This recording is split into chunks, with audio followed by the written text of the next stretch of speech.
Looks like a good crop of blueberries coming. Bushes are in very nice bloom.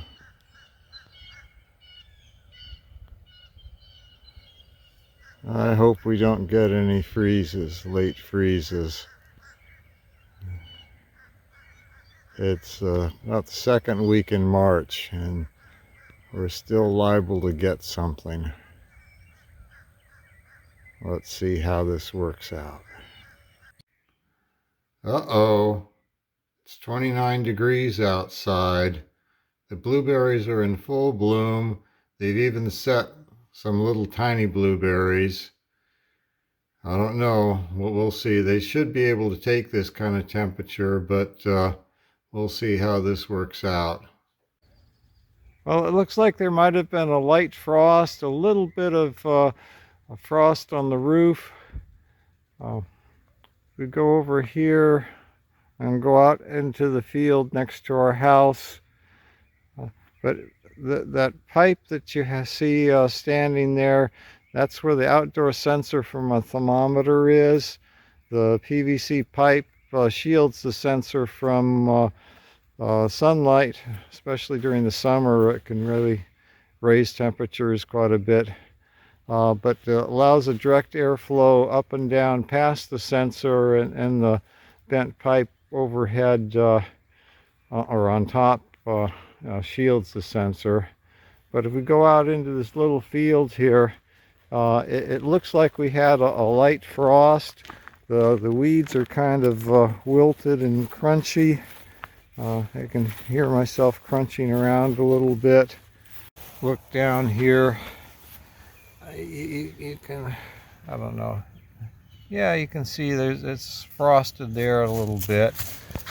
And or you're supposed to stay inside with the sheep. All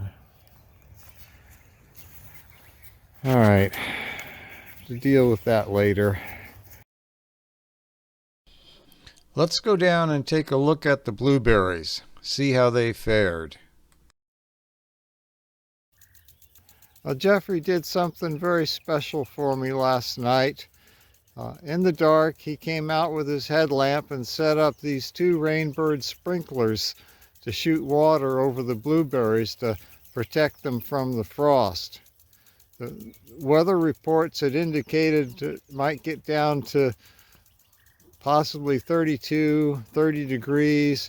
Often the weather reports are a couple of degrees higher than our actual temperatures here.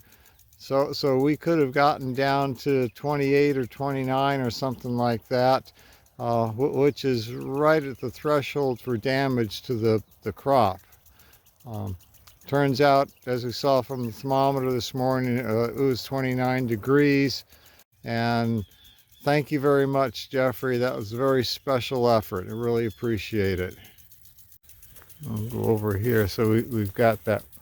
We've got that one on the left there, and then we've got this other one he set up over on this side.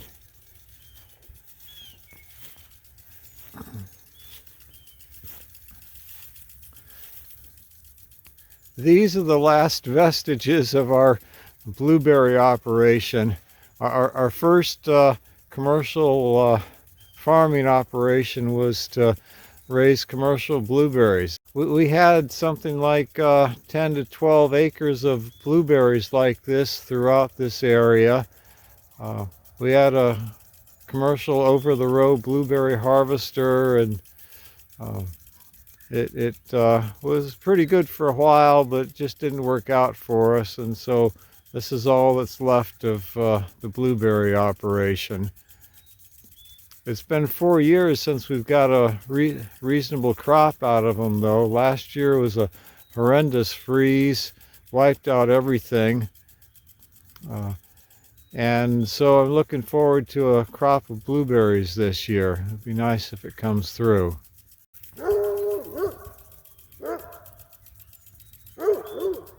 That's Heidi in the background. She thinks she sees something.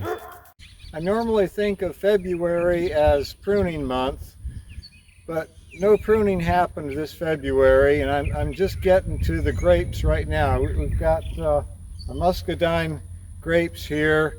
Last year I did a massive pruning. I'll show some photos of that later.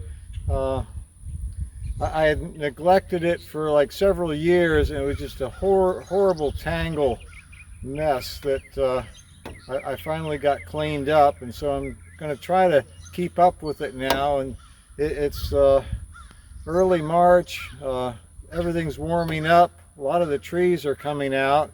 The Muscadine grapes, they don't quite come out as early as everything else for some reason or other. So I'm going to proceed and try to get these things pruned. Blueberries are easy. Just pick them and freeze them. They are ready to go anytime. But what about Muscadine grapes? I can only eat so many fresh grapes, and I don't need another project to preserve them by canning or jam making. And then what to do about the seeds? I heard a Muscadine plant breeder say that she eats the whole grape, including seeds. The seeds, although bitter, are packed with nutrients. Last summer, I picked some and put them in the freezer. This morning I cooked a few with my oatmeal. They were great. I crunched through the few seeds, maybe a little bitter, but hardly noticeable. I think I've solved the problem. I will pick and freeze as many as I can this summer. Okay, that's one down. A few more to go. I finished pruning all the Muscadine grapes. And now on to the next project. I need to remove an underperforming azalea bush from Joy's garden. This is Joy's flower garden. This is a shovel. This is an azalea that's been here for years, but it's never put out more than a few blooms. We've got giant azaleas around here that are just can be covered with blooms. I put in a picture here of a azalea that's at the end of our driveway that I pruned back last year, so it doesn't look like this anymore. But it was huge. It was all purple. It was quite impressive. But so anyhow, I'm going to take this out and take a few other things out, and Joy will put other stuff in this part of the garden.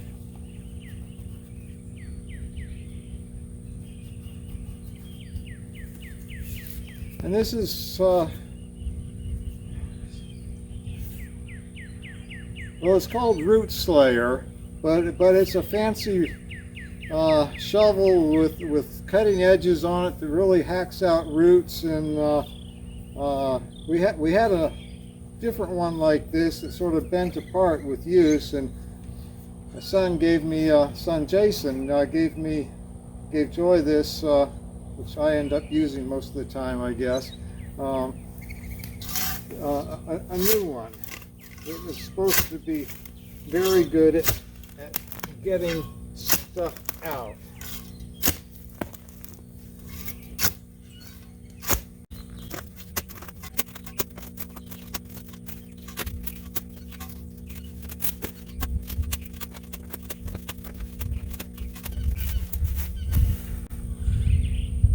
And this is part of the irrigation sprinkler that she's got running around the edge, so I don't want to chop through that.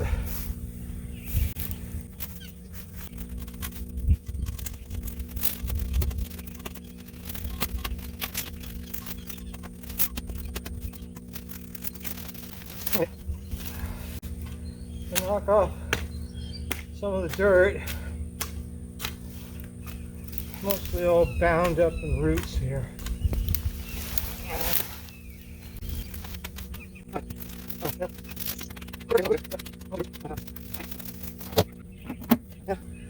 So that'll get dumped down on the edge of the woods. We've got various places we're trying to fill in, and the rot's down there and turns into compost and rejuvenates things.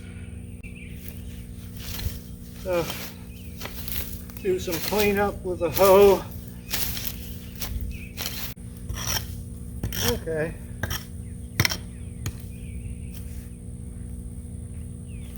So I uncovered part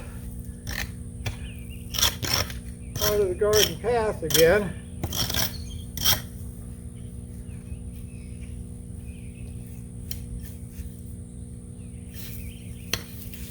All right, that's enough for that. We'll go on to other things now. All right, I'm out in the front field with the hoe. Another manual labor project. A few ewes in the background, and in the foreground we've got these thistle plants. Yeah, they're scattered around. They could be killed off with herbicide, selective herbicide like a broadleaf herbicide, but I found that it's hard to keep track of where you've spot sprayed, and I don't want to spray the whole field with it, because also growing here is a bunch of clover. This ball clover I planted a few years ago, and it's an annual clover that reseeds itself, and it comes up really nice. It's getting better and better, and I don't want to spray broadleaf herbicide that's going to kill it all off. So I take the hoe and I go around and selectively, well, I try to, well,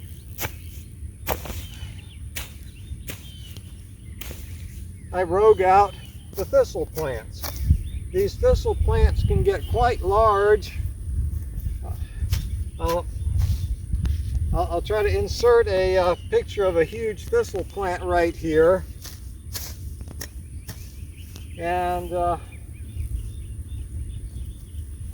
the meantime, I just continue roguing out thistle plants. Hero came out to say hi. Hi, Hero.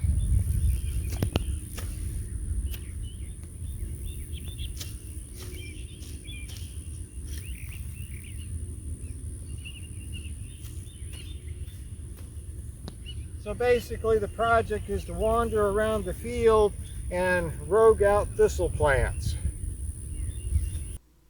And that's the end of this video. Thanks for watching Longleaf Sheep Hill Ranch. Please subscribe.